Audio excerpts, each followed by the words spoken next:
Hello મિત્ર, જય શ્રી કૃષ્ણ. સ્વાગત છે તમારા બધાનું આપણા કિચનમાં. આજે આપણે બનાવશું unique variety matka veg Maggi biryani. તો એના માટે મેં બાસમતી ચોખા લીધેલા છે, એક વાટકો, ને મેગી લીધેલી છે. તો હવે આપણે આ ચોખાને સારી રીતે ધોઈ અને 10થી 15 મિનિટ માટે આપણે પલાળી દઈશું. ચોખા આપણે પલાળેલા હતા, 15થી 20 મિનિટ થઈ ગઈ છે, તો સારી રીતે પલળી ગયા છે. તો હવે આપણે બાફવા મૂકી દઈશું. અને આપણે વટાણા પણ આની સાથે એડ કરી દઉં છું બાફવા, ચોખાની હારે જ, તો બે સાથે બફાઈ જાય. હવે 2થી 3 મિનિટ આપણે ખાવા દઈશું. ભાત આપણા થાય ત્યાં સુધીમાં આપણે મેગી પણ બાફી લેશું. તો આ પાણી આપણું ગરમ થઈ ગયું છે, એમાં હું મેગી એડ કરી દઈશ.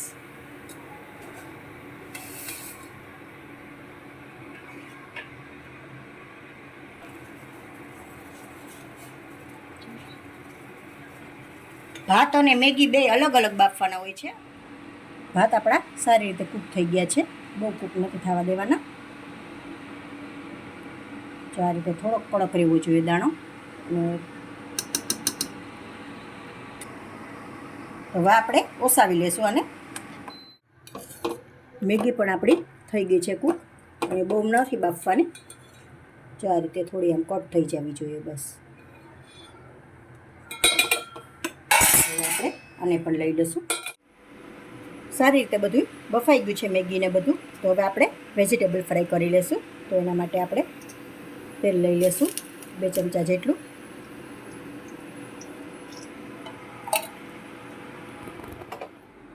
તેલ આપણું સારી રીતે આવી ગયું છે. તો હવે પહેલાં આપણે કાંદા ફ્રાય કરીને કાઢી લઈશું થોડા.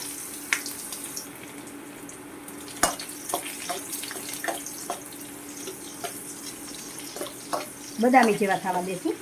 ડુંગળી આપણી સારી રીતે સતળાઈ ગઈ છે. તો હવે આપણે એક પ્લેટમાં લઈ લઈશું. આ ડુંગળી આપણે સર્વ કરવામાં એડ કરવાની છે, એટલા માટે આપણે અલગ રાખશું. અને હવે આપણે હિંગ એડ કરી અને ખડા મસાલા એડ કરી દઉં છું.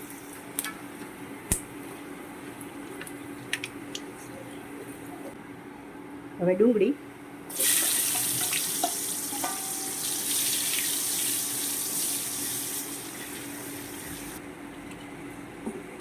ટમેટા એડ કરી દઈશું.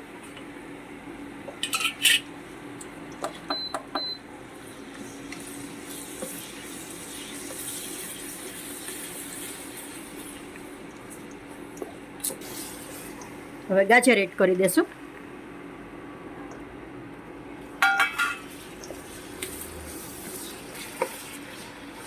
ગાજરને આપણે 2 મિનિટ માટે ચડવા દઈશું.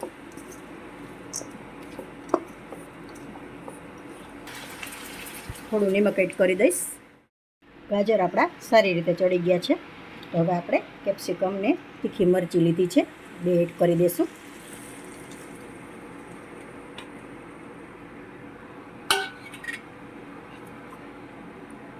કોબી લીધેલી છે સુધારીને, એ પણ એડ કરી દઈશું. વેજીટેબલ આપણું સારી રીતે સતળાઈ ગયું છે. તો હવે આપણે આમાં મસાલા કરી લઈશું.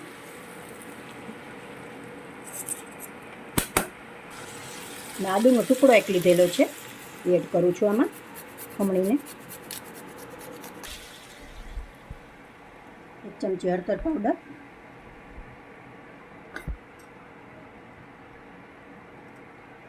2 ચમચી મરચું પાવડર,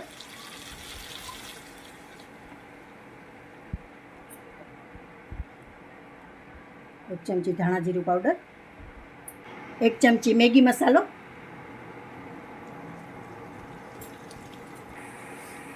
1 ચમચી બિરયાની મસાલો,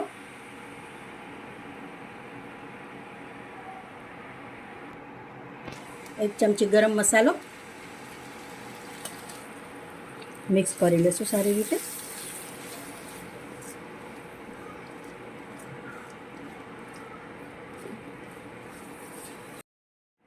થોડો ગ્રીન ચીલી સોસ એડ કરું છું, 1 ચમચી. થોડો ટમેટા કેચઅપ,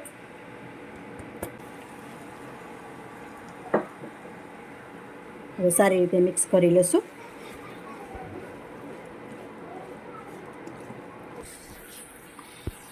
વેજીટેબલ આપણું તૈયાર છે. તો હવે આપણે મેગી એડ કરી દઈશું.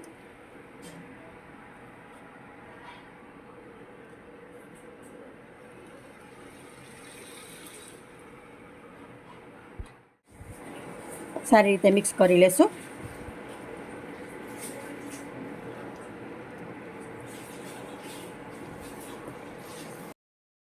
મેગી સારી રીતે મિક્સ થઈ ગઈ છે. તો હવે આપણે ભાત એડ કરી દઈશું આમાં.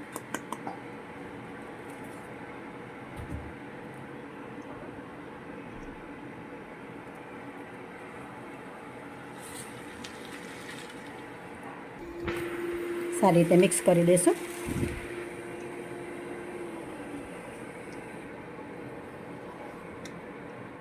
તો જો મિત્રો, તૈયાર છે આપણી બિરયાની. તો હવે આપણે મટકી ભરી લેશું. તો આપણે પહેલાં આમાં ઘી એડ કરી દઈશું 2 ચમચી જેટલું, એટલે બિરયાનીનો ફ્લેવર બહુ સરસ આવે છે. હવે બિરયાની એડ કરી દઈશું મટકીમાં.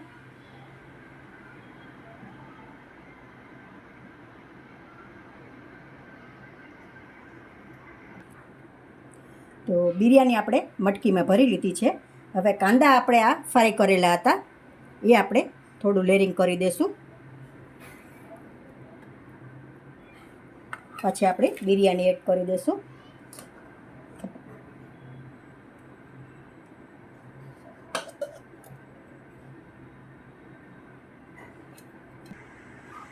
પાછા થોડા આપણે કાંદા એડ કરી દઈશું.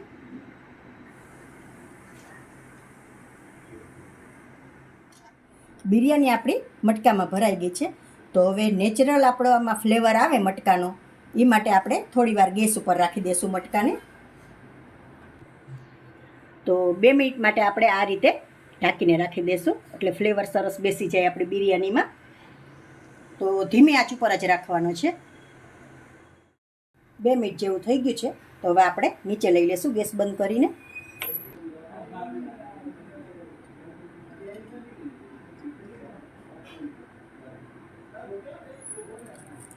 તો હવે આપણે ચીઝ એડ કરી દઈશું.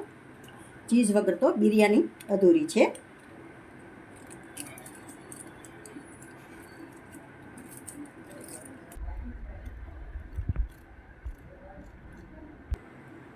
હવે આપણે પ્લેટમાં સર્વ કરી લઈશું.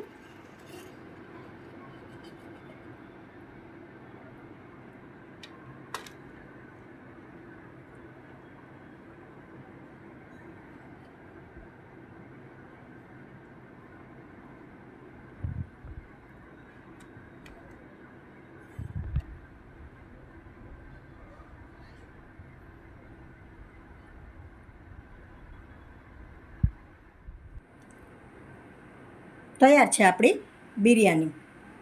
જો તમને મારો વિડીયો પસંદ આવ્યો હોય તો લાઈક કરશો, કોમેન્ટ કરશો, તમારા મિત્રોમાં શેર કરશો. અને મિત્રો, તમને મારે આ વિડીયો કેવો લાગ્યો એ મને કોમેન્ટમાં જરૂરથી કહેજો.